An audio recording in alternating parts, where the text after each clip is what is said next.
Hi, everybody. Welcome to the Green Film Festival, San Francisco. As you might have seen in some of these Q&As, you've gotten familiar with my face. I'm Chris Metzler, one of the programmers here. We're really excited to of all the films we have as part of the festival, but got a chance to see a really special film here, The Lake at the Bottom of the World. And we have some of the team behind it. Welcome, everybody. If we could, if each of you could kind of introduce yourself. Kathy, do you want to kick things off? Yeah, sure. I'm a producer and director of The Lake at the Bottom of the World. And I've been part of the team with Salsa, I guess, since the beginning of the grant writing in 2016. So we went and did our expedition in 2018 to 19. Oh, wow. So, yeah. So anyway, I'll pass it over to Amy. Hi, yeah, I'm Amy LaVenter. I am also one of the Salsa principal investigators, and I study the tiny microfossils that are found in the sediments that are found at the lake at the bottom of the world. Oh, and I'll pass it over to Brent.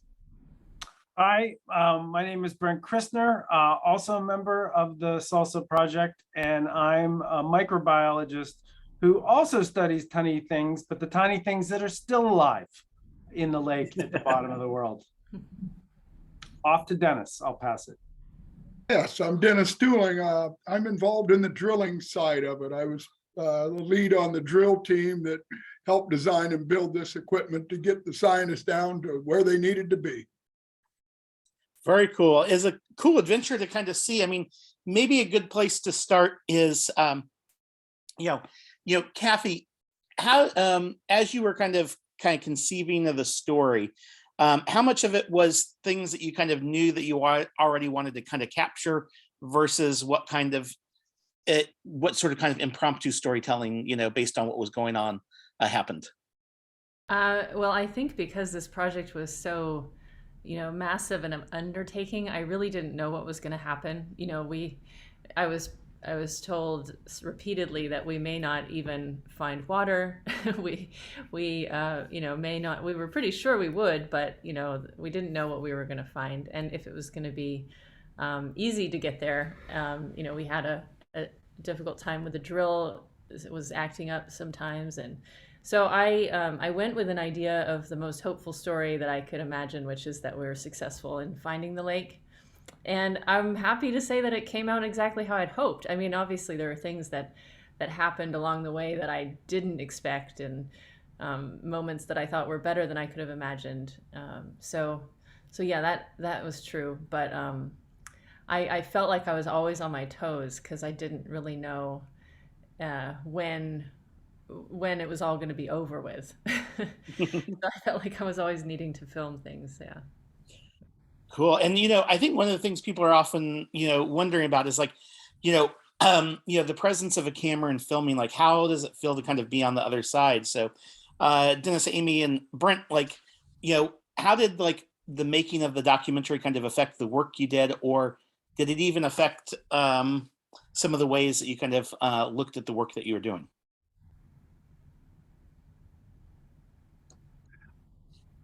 Well, I'll just start by saying that Kathy describing the process was kind of fun to hear, because I guess I'd never thought about it from her angle before. And but to directly answer your question, I mean, Kathy was part of our team, so she was really, embedded. I mean, she's as embedded as she could be. You almost didn't know she was there. So I can't say, other than watching our language maybe a little bit more, although I'm not sure we did that. I think you saw what you would see if there wasn't somebody there recording it with a camera. And it seems like, everybody's work here, it's like there's a lot of, just kind of going on faith, right? So in the sense of how do you kind of navigate that, in the sense of there are things that you want to find, or that, things that you want to accomplish, but not knowing, how do you kind of continue to push forward with that unknown? I mean, I'll start with that one because you're right. We had no idea if we would find a lake. We were pretty sure based on the geophysics, and they were spot on. And then we had to be sure that Dennis's team would get us through the ice, which they did incredibly successfully. And then we had to be sure that all of our equipment worked properly and that we were able to do it efficiently. And so what we did before we left the main station, McMurdo, was we actually planned for the very worst case scenario. We wanted to remain friends. We wanted to remain colleagues. We didn't want to have big fights out in the field when we, ended up with what, a teacup of water and, a teaspoon of sediment. And so we decided ahead of time, in this worst case scenario, how would we split up, the spoils of war? And we agreed on all of that. It took a while, but we were happy with that. And then when we got into the field, we were really lucky because we didn't have to do that. But even if we did have to do it, I felt like we would have been able to do the science. Well, that's pretty cool. So how does one kind of prepare that mindset, right? I mean, in the sense that is this something that is kind of, distinct in the kind of training and over the years of, how you've kind of approached, things in science, or is this just something that, most scientists that work in the field have to kind of deal with? I mean, obviously unique situations with this one, but that kind of methodology that you described. I'll just continue then really quick. I won't take up too much of everyone's time. Field work is inherently incredibly unpredictable, and even more unpredictable in Antarctica. When you go in the field, you have what you have, and there are a lot of unknowns that you're facing along the way. And so keeping a good attitude is really important, and just staying super optimistic all the time is really helpful. But I think in the back of your mind, you have to have plan B, and then plan C, and then plan D that you could hop to really quickly so that you can make the best out of even the situation that you wish that you weren't in. And that really didn't happen to us. We were extremely fortunate in every way, but you want to make sure that happens. Seems like we were all in that phase of having multiple plans. I guess that's how at the end of the day, at least you'll have something that you can be excited about, because at least if you've prepared in that way.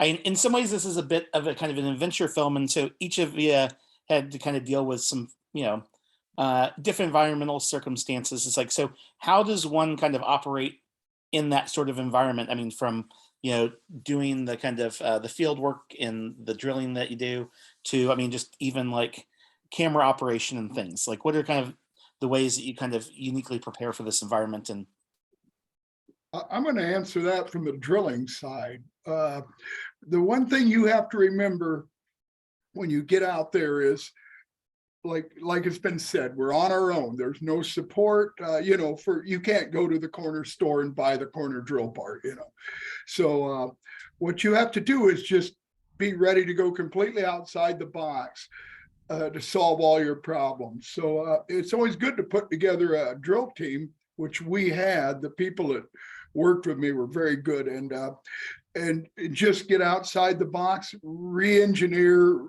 reconfigure, just to get the goal done safely.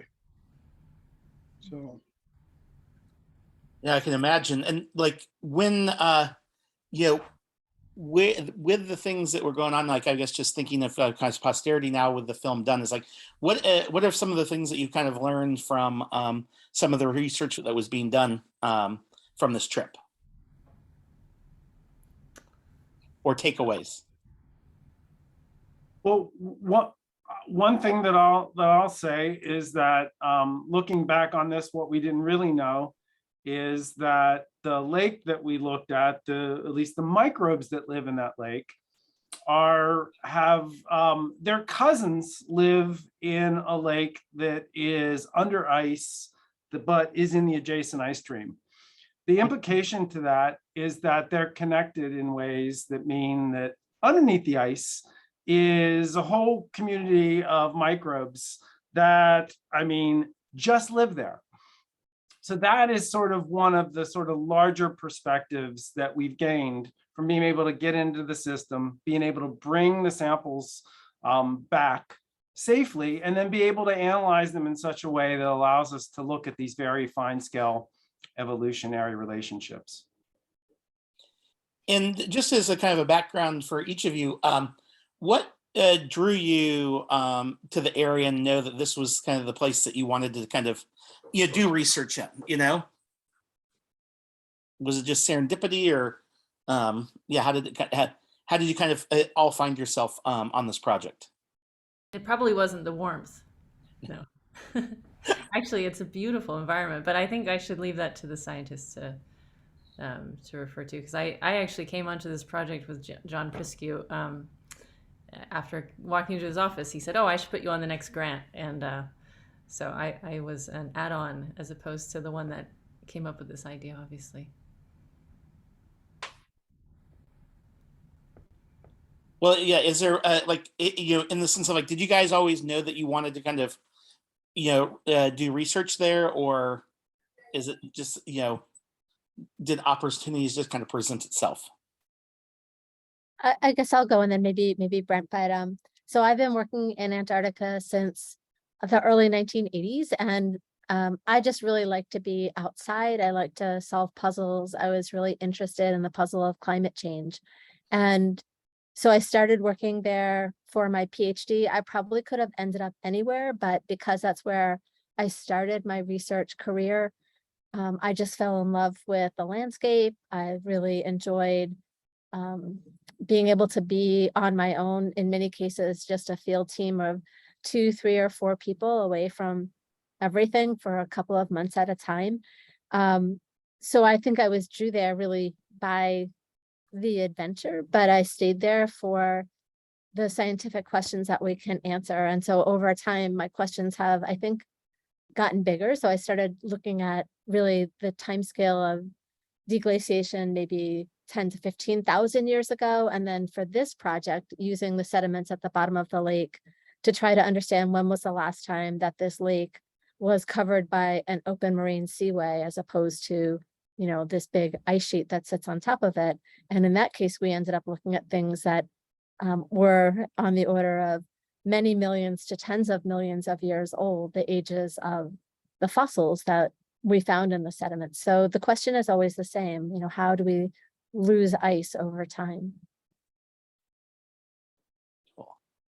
And this is kind of a filmmaking question, but so for all of you, is that sometimes when you're making a documentary, there's kind of observational, kind of fly on the wall. You just kind of capture the things that happen. But sometimes you're out in the field and you need to kind of like capture something again. Was there times where Kathy, you kind of had this like, hey, do you guys mind doing this again? Or given the extremes of the environment and the research that needed to be done, did it just need to kind of like whatever happened? Like, was there any times where you had to kind of choreograph things just to make sure that you got them on tape? Let's see. So the style that I like filming in is something I call sensory verite. And it's basically a focus on the senses of visual and auditory aspects.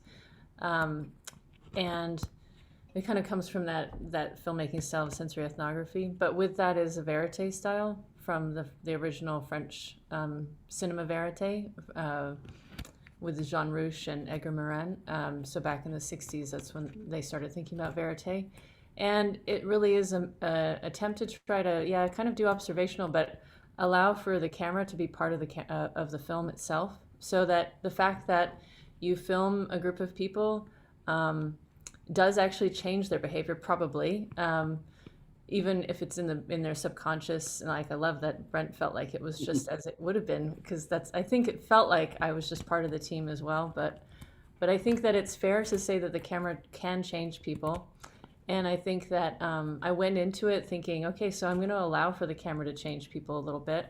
And I'm going to allow it to be more of an interaction between me, the camera, and the scientist as well. And I was really hoping to not have any of that choreographed aspect as much as possible, because I think it really, it looks staged when you stage things, unless you're working with actors and, I mean, they're all a little too busy in their scientific lives to be taking acting classes. So I figure, work with people, and I think that's my job as a filmmaker, is to work with people and to find the things that allow them to express themselves the best that they can.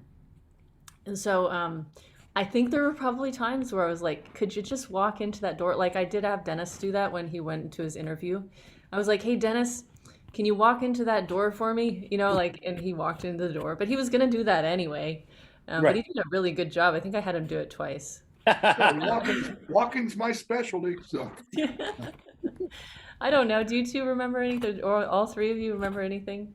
No, I don't remember any, I certainly don't remember any stage activities. I do remember that when we came back and she was, I mean, this is right before probably one of the first releases of the film at a festival.